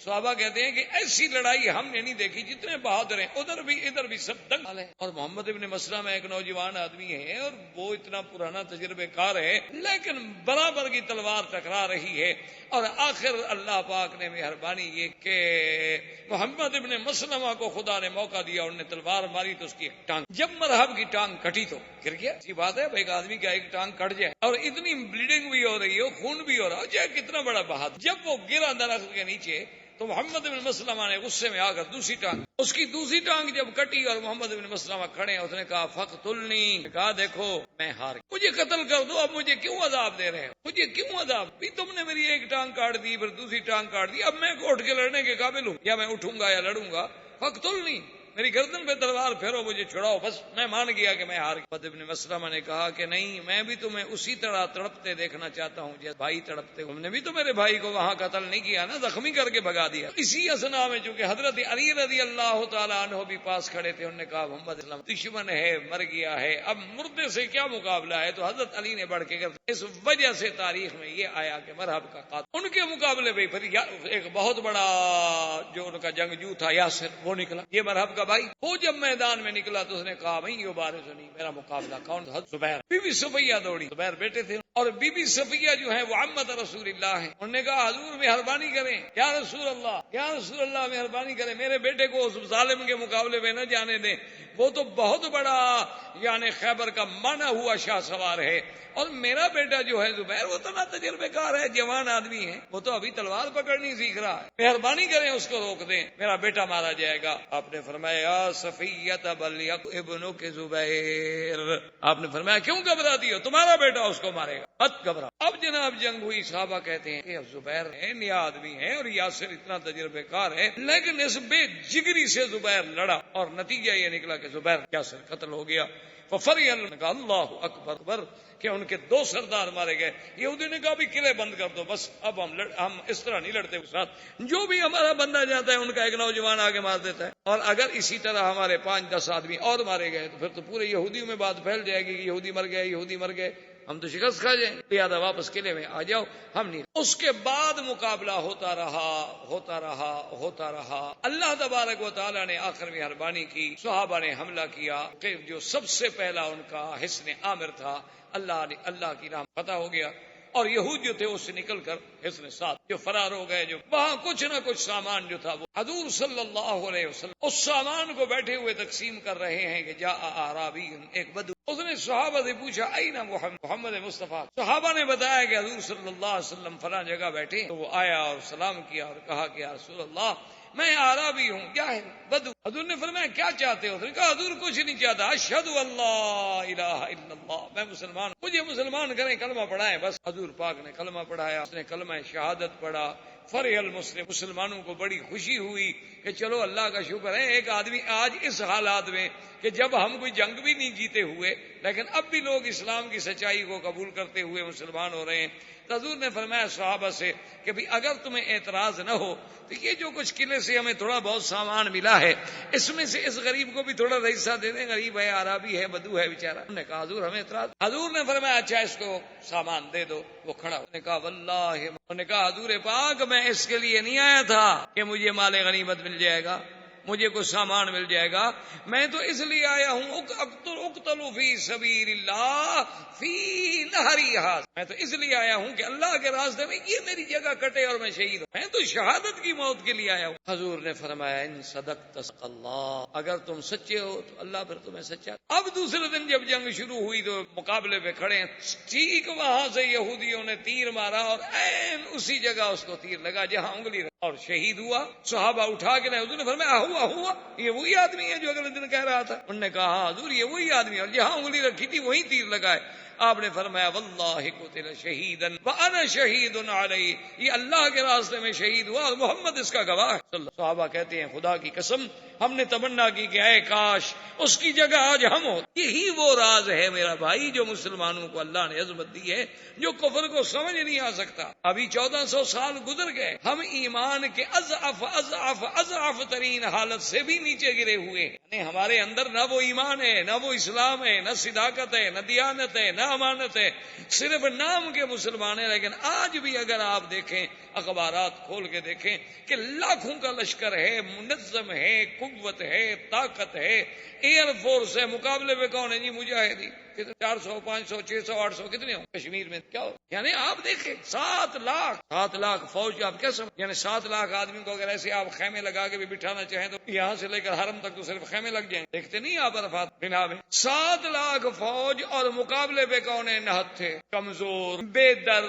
بے گھر، ڈرے ہوئے مسلمان جن کی عزتیں عصمتیں خطرے میں ہیں، جان مال عزت خطرے میں ہے۔ مدد کرنے والے کون ہیں؟ مجاہد۔ اچھا وہ مجاہدین بھی کون ہیں؟ کوئی کسی ملک سے، کوئی کسی ملک سے، کوئی کسی ملک سے، وہ ایک جذبہ شہادت انہیں اٹھا کے لایا ہے کہ بھئی وہاں ہمارے مسلمانوں کی عصمت دری ہو رہی ہے، قتل ہو رہا ہے، ان کو ظلم ہو رہا ہے، چلو ہم پھر کیوں زندہ رہیں، ہم بھی جائیں ان کی مدد کریں۔ اور وہاں جناب یہ عالم ہے، باقاعدہ حقائق ہیں، یہ محض یہ بات نہیں، تاریخی حقائق ہیں کہ ان کی فوج کے بعض آفیسر جو ہیں وہ نفسیاتی طور پہ پاگل ہو گئے اور انہوں نے اپنے افسروں پہ گولیاں چلا۔ اچھا اور مجاہدین نے پڑھے، آپ حیران ہوں گے، یہ ایک بڑے ذمہ دار آدمی نے بتلایا کہ کچھ مجاہدین جو تھے وہ مارے شہید۔ اچھا اب جب شہید ہو جائیں اور سامنے آپ اندازہ کریں فوج ہوں باقاعدہ یعنی بریگیڈ پڑے ہوں فوج کے، تو اب اس مجاہد کی لاش اٹھانا کوئی آسان بات تو نہیں ہوتی نا، ایک تو بیچارہ شہید ہو گیا، کون لاش اٹھائے، کون قبر بنائے، کون جنازہ پڑھے، کون دفن کرے؟ تو انہوں نے کہا کہ ہم نے اپنے اس ساتھی کو جہاں وہاں نیچے کوئی چھوٹی موٹی سی غار نظر آئی نہ تو اس کی لاش کو اس غار میں ڈال کے اوپر ایسے کو پتھر وتھر ڈال دیا۔ ہم نے کہا جب اللہ موقع دے گا تو پھر کہیں سے لاش نکال کے بیچارے کو دفن کریں گے۔ تو کہتے ہیں جناب کہ ہم نے تقریباً 1 سال کے بعد اپنے ان 2 ساتھیوں کی ہمیں موقع ملا اور جا کے جب ہم نے لاشیں نکالی کہنے لگے مکی صاحب ہم حرم میں بیٹھے ہیں، خدا کی قسم ہے ان کے بالوں میں جو تیل لگا تھا نا وہ بھی ابھی تازہ، معلوم ہوتا تھا کہ ابھی ابھی لیٹ گئے ہیں، سو گئے، ان کو نیند آ گئی۔ اور اسی طرح بدن نرم ہے، نہ بدبو ہے، نہ کوئی تکلیف ہے، چہروں پہ مسکراہٹ ہے، جیسے اللہ کہتا ہے کہ شہید کو مردہ نہ کہو، اللہ نمونہ دکھلاتے ہیں کہ دیکھ لو۔ انہوں نے کہا جی ہم لے گئے اور پھر جا کر ہم نے باقاعدہ تو میرے کہنے کا مقصد یہ تھا کہ یہ وہ جو جذبہ ہے، یہ جو مسلمان کے پاس، اسی لیے آپ دیکھ لیں کہ بڑے سپر پاور ہیں، بڑی بڑی قوتیں ہیں، بڑی بڑی طاقتیں ہیں، خلاؤں کو مسخر کر لیا ہے۔ وہ جب جانتے ہیں کہ مسلمانوں کے پاس کچھ نہیں ہے، کمزور ہیں، سب کچھ ہے، کیا وجہ ہے کہ ساری قوتیں اسی مسلمان کے خلاف لڑنے مرنے پر تیار کھڑی؟ وہ بھائی وہ تو کچھ بھی نہیں، وہ تو کمزور ہے، وہ تو بھائی ان کے پاس ٹیکنالوجی نہیں ہے، وہ جاہل ہیں، ان کے پاس 35% آدمی پڑے ہوئے نہیں ہیں، ان کا ہر بندہ جو ہے جناب بالکل فقر و فاقہ کا شکار ہے، اور ہر بندہ جو ہے وہ بکا ہوا ہے، قرضے میں جکڑا ہوا ہے، انہوں نے گویا ہمیں IMF نے ورلڈ بینک نے خریدا ہوا ہے، لیکن ان کو نیند کیوں نہیں آتی رات کو مسلمان کے لفظ سے؟ کیا بات؟ ان کو اعتراف کرنا پڑا کہ کمیونزم جب ختم ہوا، نے کہا کمیونزم کوئی خطرہ نہیں تھا، اصل خطرہ اسلام۔ یہود و نصارہ آپس میں اتنے دشمن ہیں کہ ایک حضرت عیسیٰ کو خدا سمجھتا ہے، یہودی عیسیٰ علیہ السلام کو نعوذ باللہ ولد الزنا سمجھتا، یعنی ان کے عقیدے کا فرق دیکھو، لیکن مسلمانوں کے خلاف کٹھے ہیں، حتیٰ کہ پوپ نے ان کے گناہ بھی معاف کر دی، خطائیں بھی معاف کر دی۔ مسلمان کے خلاف لڑو تمہاری خطائیں معاف۔ اگر رشدی اسلام کو بکواس کرے ہم جناب کروڑوں پاؤنڈ لگا کر تمہاری حفاظت کرنے کے، کیوں؟ وہ رشدی اوپر سے نکل آیا ہے، سونے کے قلم سے لکھتا ہے، رشدی کی کتاب لکھی ہوئی جو ہے اس میں کوئی ہیرے اور موتی اور ٹانکے جڑے ہوئے ہیں، صرف یہ ہے کہ اس نے مسلمان کہلا کر اسلام کو ٹوکا ہے، مسلمان کہلا کر حضور کی ذات پہ اعتراض کیا، ازواج مطہرات پہ اعتراض کیا۔ اب دشمن کہتا ہے چلو یار کوئی ایک تو ایسا نکلا ہے نا جو مسلمان کہلاتا ہے اور پھر بھی اسلام کو تکلیف پہنچاتا ہے، بس ہمارے لیے تو یہ ہیرو ہے، وہ تسلیمہ نسرین ہو، وہ جناب رشدی ہو، وہ جناب پاکستان کے عیسائی ہوں توہین رسالت کرنے والے، ان کے لیے ہماری حکومتیں ایئرپورٹ پہ کھڑی ہوتی ہیں، ڈالروں کے چیک ساتھ ہوتے ہیں، ویزے پہلے لگے ہوتے ہیں، دوسرے ملک میں باقاعدہ ہوٹلوں میں کمرے بھی بک ہوتے ہیں، کیوں کہ حضور کو بکواس کیا ہے، عیسائی خوش ہو گیا اور ہم نے انہیں خوش کرنا ہے۔ یہ سارا کیوں ہو رہا؟ وجہ ہمارا ایمان ہے۔ آج بھی آپ ابو داؤد، آج بھی آپ حدیثوں کی کتابیں کھول کے دیکھ لیں، حضور نے فرمایا بہت جلد ایک وقت آئے گا جب پانی پہ لڑائی۔ اب آنے والی جنگیں دیکھ لیں پانی پہ ہوگی۔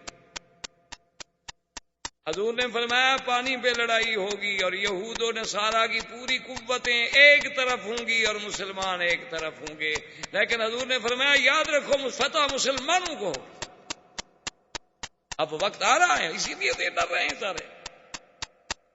تم نے تو قرآن پڑھا ہے نا طویل لکھنے کے لیے، کافروں نے قرآن طویل لکھنے کے لیے نہیں پڑھا، وہ سمجھتے ہیں قرآن میں کیا ہے، انہوں نے تو ایٹم قرآن سے سیکھا ہے کہ یہ کون سے پرندے تھے، ارسل علیہم طیرا ابابیل ترمیہم بحجارۃ من سجیل فجعلہم کعصف ماکول، ایک چونچ میں پتھر لایا، ہاتھی پہ ڈالا اور ہاتھی سے نکل کے زمین میں دھنس گیا۔ انہوں نے کہا وہ کون سا ذرہ تھا، وہ ایٹم کے ذرے پہ پہنچے، اصل بتلانے والا تو قرآن تھا۔ اور تم نے تو قرآن شریف پر عقیدہ یہی رکھا ہوا ہے جب مر جائے تو ایک مولوی کو بلا لو، میت کے اوپر پھرا لو اور پرانے کپڑے مولوی کو دے دو، اور اس کے بعد مردہ بخشا گیا۔ ساری زندگی اس نے قرآن نہیں پڑھا، پھرانے سے بخشا گیا۔ انا للہ و انا، یہ ہے وہ جذبہ شہادت کے۔ عربی کہتا ہے کہ یا رسول اللہ میں مال لینے کے لیے نہیں آیا، میں تو اس لیے آیا ہوں کہ اللہ کے راستے میں شہید ہوں اور مجھے یہاں تیر لگے یہاں۔ یہ وہ جذبہ تھا کہ صحابی دوڑتا جا رہا ہے۔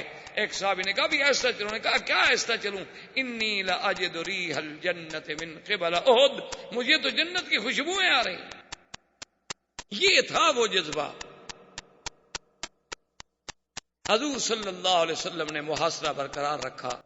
آخر ایک رات حضور نے اعلان کیا لأوتین الرایۃ غدا رجلا یحب اللہ ورسولہ ویحبہ اللہ ورسولہ، کل میں ایک ایسے آدمی کو جھنڈا دوں گا جو اللہ کے رسول کو محبوب رکھتا ہے اور اللہ کا رسول اس کو محبوب رکھتے ہیں۔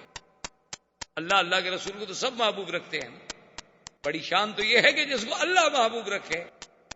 صحابہ کہتے ہیں ہمیں ساری رات نیند نہیں آئی، پتہ نہیں وہ جھنڈا کس خوش قسمت کو ملتا ہے۔ صبح کی نماز کے بعد حضور نے فرمایا این علی، علی کہاں ہے؟ نے کہا حضور فی عینیہ رمد، اس کی تو آنکھوں میں تکلیف ہے، وہ تو خیمے میں نماز پڑھ رہے ہیں، وہ چل نہیں سکتے۔ فرمایا فأت علی، علی کو لے آؤ۔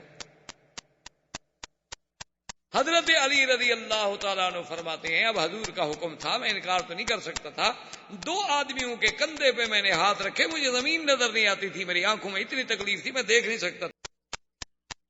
حضور کے سامنے آیا، آپ نے فرمایا علی، کہا حاضر یا رسول اللہ، کہا میں نے فیصلہ کیا ہے کہ یہ قلعہ جو ہے سعد فتح نہیں ہو رہا، اس کا جھنڈا تم پکڑو۔ انہوں نے کہا حضور میری تو جان بھی حاضر ہے، میں تو دیکھ نہیں سکتا حضور۔ آپ کے سامنے بیٹھا ہوں، آپ دیکھ رہے ہیں، اور میں ادنو یا علی، قریب ہو جاؤ۔ حضور نے اپنا لعاب دہن نکالا، اپنے ہاتھوں پہ رکھا، اور اس کے بعد حضرت علی کی آنکھوں پہ یوں پھیرا۔ حضرت علی رضی اللہ تعالیٰ فرماتے ہیں کہ بس وہ ہاتھ اٹھانے کی دیر تھی، واللہ کأنی ما اصبت شیئا، خدا کی قسم مجھے کبھی تکلیف ہوئی نہیں تھی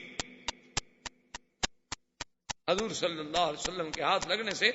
تو حضرت علی رضی اللہ تعالیٰ نے فرماتے ہیں ایسے ہو گیا کہ میں نے سمجھا کہ مجھے کبھی تکلیف ہوئی نہیں آنکھوں میں۔ حضرت علی نے جھنڈا ہاتھ میں لیا، اللہ نے مہربانی کی کہ قلعہ سعد جو تھا وہ بھی فتح۔ اب یہودی بھاگے اور قلعہ طلعت الزبیر جو تھا وہ پہاڑ کے، اور وہ قلعہ اتنا محفوظ تھا کہ اس تک پہنچنا، اس کو توڑنا، فتح کرنا بہت مشکل تھا۔ لیکن قلعہ سعد جب فتح ہوا تو اس میں منجنیق، دبابات، یہ چیزیں جو تھیں، پھر یہ کیا ہے؟ تو جو یہودی قید ہوئے انہوں نے کہا حضور یہ منجنیق ہے، جب قلعہ توڑا جاتا ہے تو ان کو دور لگا کے اس کے ذریعے پتھر پھینکے جاتے ہیں تاکہ وہ دیوار ٹوٹ جائے۔ تو اور یہ دبابات ہیں کہ اس کا آگے جو ہے وہ چمڑا لگا ہوتا ہے، اور باقاعدہ اس کے اندر جو ہے آدمی ہوتے ہیں، اور یہ سیڑھی کی طرح اونچا بھی ہو سکتا ہے تاکہ اگر دشمن تیر مارے تو وہ رک جاتا ہے، وہ بندے تو اندر بیٹھے ہوئے ہیں، جب دیوار کے قریب پہنچ جاتے ہیں تو اس کو اونچا کر دیتے ہیں، پھر یہ سیڑھی کا کام دیتا ہے کہ آدمی قلعے کی دیوار پہ چڑھ جاتے ہیں۔ تو حضور نے فرمایا یہاں قلعے تو تمہارے ہیں، یہ تم لوگ کیوں بنا رہے تھے؟ ہتھیار اتنے بنائے ہوئے ہیں، دبابات اور منجنیق۔ انہوں نے کہا جی یہ تو مدینے پہ چڑھائی کا انتظام ہو رہا تھا۔ اچھا، اب جب قلعہ الزبیر پر جا کے مسلمانوں نے محاصرہ کیا، خدا کی شان دیکھیں، ایک آدمی اس کا نام تھا غزال یہودی، وہ چوری چپکے سے، اس نے کہا مجھے بتاؤ حضور کہاں ہیں؟ صحابہ نے بتایا، وہ آ گیا، اس نے کہا یا محمد اگر آپ سمجھتے ہیں نا کہ قلعہ الزبیر جو ہے یہ فتح ہو جائے گا، یہ قلعہ فتح پہاڑ پہ، حضور نے فرمایا تو تخوفنی، تم مجھے ڈرانا چاہتے ہو؟ ان اللہ وعدنی، میرے ساتھ تو اللہ کا وعدہ ہے کہ خیبر فتح ہو، تم کیسے مجھے ڈراتے ہو؟ اس نے کہا حضور میں ڈراتا نہیں ہوں، لیکن یہ قلعہ فتح نہیں کر سکتے، یہ پہاڑ پہ ہے، منجنیق کا پتھر بھی نہیں پہنچ سکتا، اور آپ اس کے قریب نہیں جا سکتے، وہ اوپر بیٹھے ہیں، آپ نیچے بیٹھے ہیں، یہ فتح نہیں ہو سکتا۔ ایک طریقہ ہے فتح ہونے کا، لیکن ایک شرط ہے، اگر آپ شرط پوری کریں تو قلعہ میں آپ کو فتح کروا دیتا۔ حضور نے فرمایا بتلاؤ کیا شرط ہے؟ انہوں نے کہا حضور مجھے امان دے، مجھے، میرے بچوں کو، میرے اہل کو، عیال کو، میرے مال، کہ مجھے کچھ نہیں کہا جائے گا۔ حضور نے فرمایا کہا، اس نے کہا جی اصل میں اندر سے ایک سرنگ ہے، فلاں جگہ پہ چشمہ ہے، یہ رات کو اس سرنگ کے ذریعے جا کے پورے قلعے کا پانی لے آتے ہیں، آپ اگر اس پانی پہ 4 آدمی بٹھا دیں، پانی بند کر دیں، 2 دن کے بعد قلعہ ختم ہو جائے گا، پانی اندر ہے نہیں، پانی تو وہاں سے آ رہا ہے، اگر پانی بند ہو جائے تو کتنے دن لڑیں گے آپ؟ حضور نے فرمایا اس کا اعتبار نہیں، یہودی ہے، مکار ہے، آدمی بھیجو اس کے ساتھ جا کے دکھائے ہمیں کہاں چشمے ہیں اور کہاں سرنگ ہے۔ وہ آدمیوں کو لے گیا، صحابہ کو جا کے دکھایا، واقعی سرنگ بھی تھی، چشمے بھی تھے، اندر دروازے لگے ہوئے تھے، تو حضور نے وہاں ہراساں بٹھا دیا۔ اب جب ان کا پانی بند ہوا تو ان کا دماغ خراب ہو گیا، اب کتنے دن ہم لڑ سکتے؟ اللہ نے مہربانی کی، قلعہ الزبیر، اب وہ اس سے آخری دوسرے حصے کے قلعہ النزار میں آ گئے، اور تمام یہودیوں کے بیوی بچے اہل عیال سب قلعہ النزار، مسلمانوں نے اس کا محاصرہ کیا، اللہ نے مہربانی کی، وہ قلعہ بھی۔ اور اسی قلعے میں صفیہ بنت حیی بن اخطب، وہ جو یہودیوں کا بڑا سردار تھا، اس کی بیٹی، اور زوجتا کنانۃ بن ابی الحقیق، ان کا جو بادشاہ تھا یہودیوں کا خیبر میں، اس کی یہ بھی قیدیوں میں آئی۔ اور حضور پاک نے مال غنیمت میں جب قیدی تقسیم کیے تو یہ حضرت دہیہ کے حصے میں آ گئے۔ ایک صحابی دوڑتے ہوئے آئے، انہوں نے کہا یا رسول اللہ صفیہ بنت ملک وزوجۃ ملک، اس نے کہا حضور بی بی صفیہ جو ہے نا ایک بادشاہ کی، اور ایک بادشاہ کی بیوی، لن یصلح الا لک، مہربانی کریں آپ صحابی کسی کے حوالے نہ کریں، اس کو آپ اپنے، چلو کم از کم ان کو یہ تو احساس ہونا کہ ایک بادشاہ کی بیوی تھی، بادشاہ کی بیٹی تھی، بادشاہ کے گھر تو گئی نا، لیکن یہ ان کے لیے بڑی موت کی بات ہوگی کہ بھئی آپ ایک صحابی کو دے دیں ان کی۔ حضور نے فرمایا کہ بھئی اب وہ حصے میں دہیہ کے آ گئی ہے، اب یہ تو دہیہ کی مرضی ہے۔ حضرت دہیہ کو بلایا گیا تو حضور نے فرمایا کہ اس طرح مشورہ دیا، اس نے کہا واللہ، اس نے کہا یا رسول اللہ خدا کی قسم ہے میں نے اس وقت تک صفیہ دیکھ، میں نے تو اس کا چہرہ بھی نہیں دیکھا، آپ اگر لینا چاہتے ہیں تو اس سے بڑی خوشی کیا ہوگی مجھے، اور یہ بھی آپ تسلی فرما لیں کہ یہ نہیں کہ میں اس سے ملا ہوں، مار آئی تو میں نے دیکھا بھی نہیں اس کو۔ تو بی بی صفیہ جو تھی حضور پاک نے ان کو آزاد کر دیا، اور آزاد کرانے کے بعد حضور صلی اللہ علیہ وسلم نے ان کو اپنی زوجہ مطہرہ بنایا، امہات المومنین میں شامل ہوئیں۔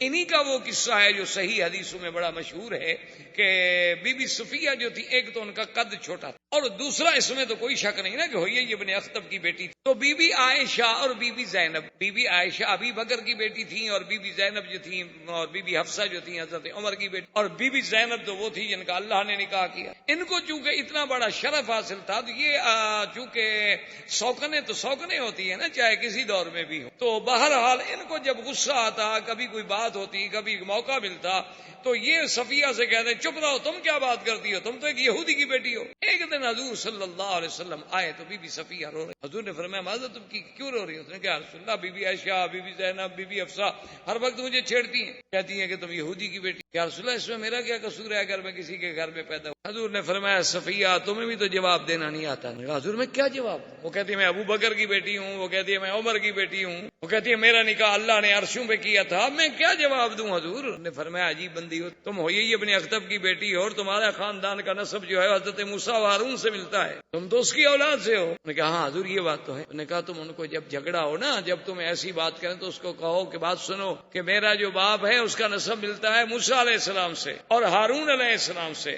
تو اب آپ یہ دیکھ لیں کہ میرا باپ جو ہے وہ نبی، اور میرا چاچا جو ہے وہ بھی نبی، اور اس کے بعد یہ بھی دیکھ لیں کہ میرا خامد جو ہے وہ بھی نبی. تم زیادہ سے زیادہ ایک ابو بکر کی بیٹی ہو، کوئی نبی کی بیٹی تو نہیں ہو نا. تو چند دنوں کے بعد پھر جب جھگڑا ہوا، صفیہ کو جب انہوں نے تانا دیا، اس نے کہا کہ انا بنت النبیین وزوجۃ النبی المصطفیٰ، میں دو نبیوں کی بیٹی ہوں، موسیٰ و ہارون کی بیٹی ہوں اور محمد رسول اللہ کی بیوی ہوں، اور تم کیا ہے؟ ابو بکر کی بیٹی ہو، عمر کی بیٹی ہو، زیادہ سے زیادہ اور کیا ہے؟ وہ کوئی نبی تو نہیں ہے نا، بڑی شان بھی ہو. اب ان کے پاس کوئی جواب نہیں، کیا جواب دیں بی بی صفیہ کا.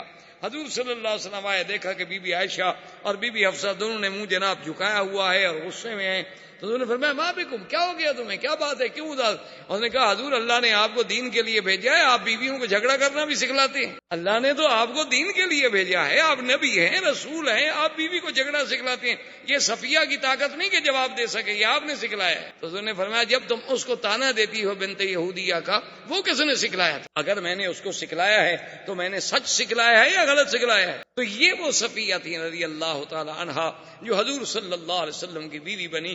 اور خدا کی شان یہ ہے کہ ایک دن نے اس کہا کہ حضور میں ابھی کنت صغیرتن، میں ابھی چھوٹی سی تھی اور اسلام میرے دل میں داخل ہو چکا. فرمایا وہ کیسے؟ اس نے کہا جب مدینے سے نکالے گئے ہمارے چاچا بھی اور ہوئی ابن اخطب بھی، میرا باپ بھی، اور سب ہم جلا وطن ہوئے اور خیبر کی طرف جا رہے تھے، راستے میں جب بیٹھے تھے تو بات چل نکلی. میں چھوٹی سی بچی تھی اور میں ساتھ خیمے کے بیٹھی ہوئی مٹی سے کھیل رہی تھی کہ میرا باپ سے چاچا پوچھنے لگے کہ ہوئی ایک بات تو بتاؤ، تم بڑا مطالعہ کرتے ہو تورات کا، جو ہونا تھا وہ تو ہوا، لیکن یہ بتاؤ کیا یہ محمد مصطفیٰ اللہ کا سچا نبی؟ اس نے کہا اللہ کا سچا نبی. احباب کرام، اس کے بعد اب آپ اس مبارک سلسلے کی CD نمبر 24 سماعت فرمائیں.